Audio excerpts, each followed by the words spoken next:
Good evening, everyone. Maureen has the night off. A Rochester Airport security worker has been fired after she was accused of passing a note with a mean message scrawled on it to a traveler, a complete stranger. The man who received the note says the worker gave it to him as he was simply passing through the security checkpoint. Kayla Green talked to that man tonight. Bizarre. That's how Neil Strassner describes the recent experience he had in the airport. I got handed a note. I didn't really think of too much of it. I just kind of kept going. I had about 10 minutes to get to my gate. That's kind of what I was focused on at the moment. So I just kept going, and the woman kind of like called back to me. Are you going to open that? Are you going to open it? Are you going to look or something like that? Eventually, he opened it, and the workers started laughing. Oh, it said, "You ugly," with 3 exclamation marks.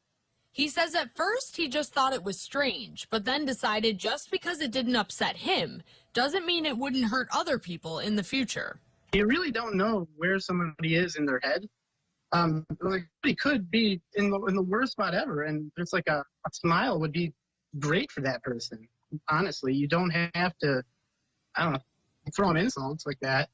He reported it to a supervisor who he says didn't believe him at first. He eventually got the surveillance video from that day, and the employee was fired after an internal investigation. I'm assuming it was meant to be a joke. I don't think she was maliciously trying to insult people, but I mean, you really don't know if somebody was in that mindset and they received that piece of paper, then we'll throw them back to a dark mental place.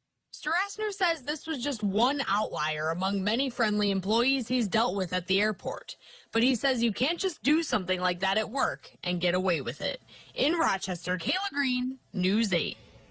Kayla, thank you. Now, the TSA officials did release a statement saying, quote, TSA holds contractors to the highest ethical standards and has zero tolerance for this type of behavior. The employee has since been terminated by the contractor.